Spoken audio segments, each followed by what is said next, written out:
Hello everyone, it's Lisa with Pampered Chef, and I just wanted to jump on because I'm making one of my favorite things. It's a vegetable quiche, and I just wanted to share a few tips about doing this. This is just a crustless quiche. It's super easy. I can throw this together in a few minutes, have it in the oven. It cooks for 30 minutes. You let it sit for 10, and then you can cut open into it, and I typically will eat it for lunch. I'll warm it up for lunch, and I also add feta cheese because, you know, you just got to have some cheese.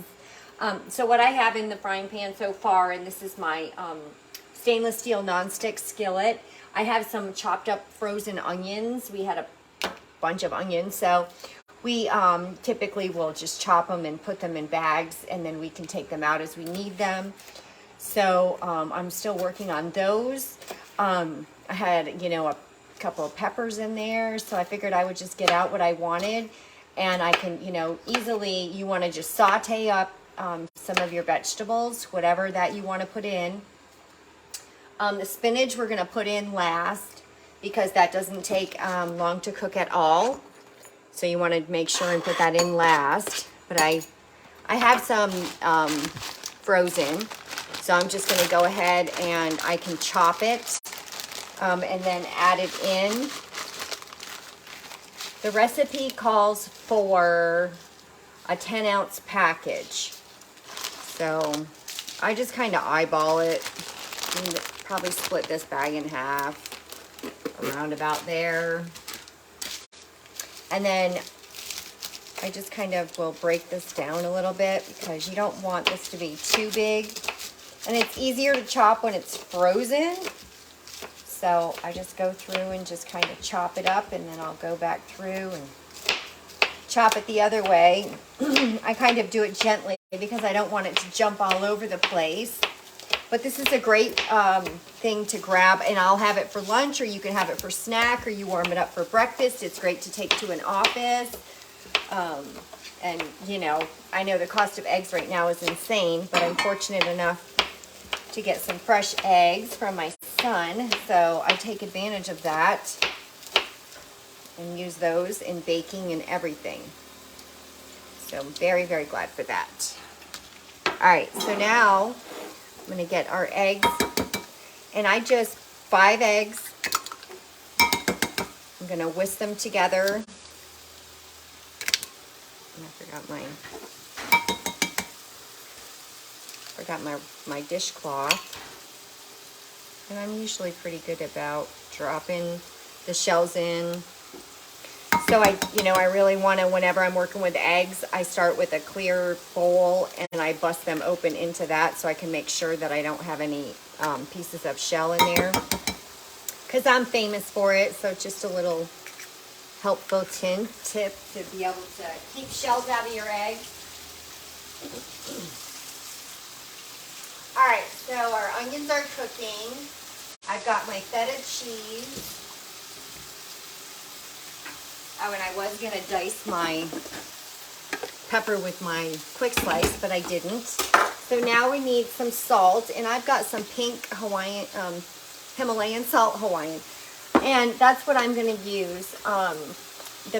When you use stuff that's bleached, it's taking out a lot of the good stuff for you. So 1/4 of salt, 1/8 of pepper into your eggs, and you can adjust this however you want. If you can't have salt, don't put salt.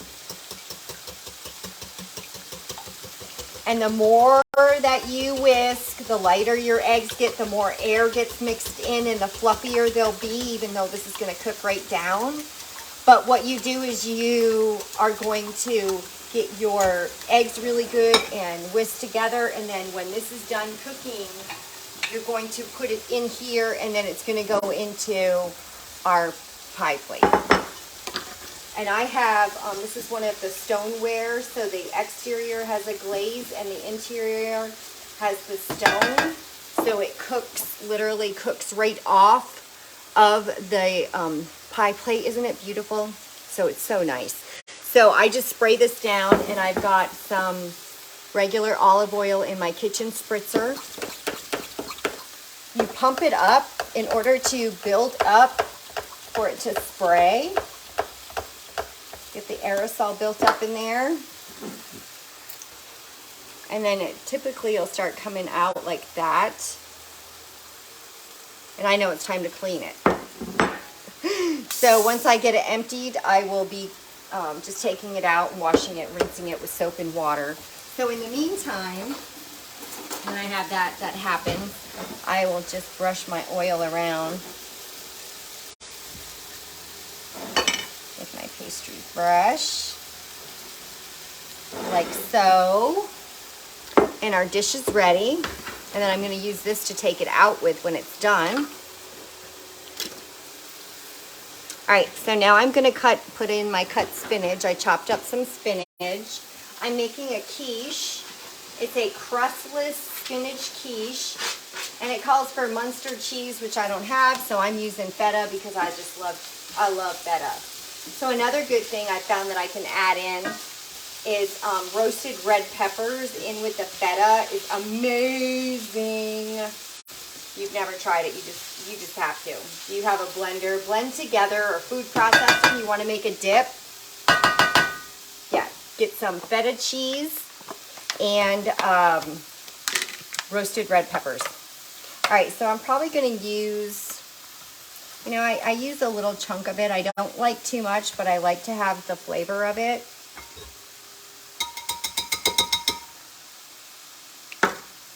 And I'll just break it up in here, because this is what we're going to add the vegetables to, and then we're going to dump it right into the pie plate that's greased. And then I'm going to bake it on 350 for 30 minutes, and I'm going to take it out and let it sit for 10 minutes, which is usually the longest 10 minutes of my life, because I just can't wait to bust into it. And like I said, I will eat this within like 3 days. 2 days. Depends. My husband doesn't like it, so it's better for me. I get it all. Who loves feta? Shout out below. What's your favorite cheese? What kind of cheese would you put in your quiche? Maybe your family doesn't like feta. Do you have a favorite type of cheese that you always use? You could use cheddar. You can do cheddar ham. You can do cheddar and veggies. You can do Swiss. There's all different options. Can't go wrong with cheese. All right, so my oven is still preheating. It should be almost good. I just turned the heat off on these because I want this. Doesn't that look amazing? So what I was saying, you know, we could put roasted red peppers in here, but I think I'm just going to do the spinach and the onion and the pepper for this time. Last time I did it, I had spinach and bacon, onion, peppers. So I had a little bit of, you know, smorgasbord in there. And the spinach I was using wasn't fresh spinach that I froze. It was chopped up frozen spinach, and it just wasn't the same. I don't know, it just was not the same. So, note to self, I'll be making sure I have fresh spinach on hand, that's for sure. All right, so the oven should be just about done.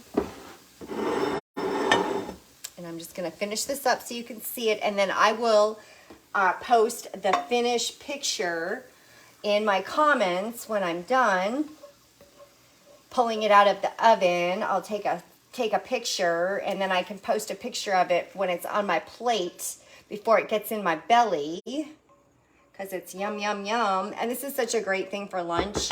Like I said, I'll keep it in the fridge, and then I will just warm it up. And that's what I will have for lunch for, you know, 2 or 3 days, however long, because usually I'll have 2 or 3 pieces at a time, because it's just good. There we go, just right on time. The oven is beeping and calling my name. Have you ever made a quiche before? I like it without the crust. I don't know if that's weird. I just like it without the crust. So this is an easy way in this pie plate. It just comes out amazing. It doesn't stick all to it. So into the oven it's going to go. Who loves quiche? Get ready to watch the end results. Thanks for watching, everybody. Have a great day.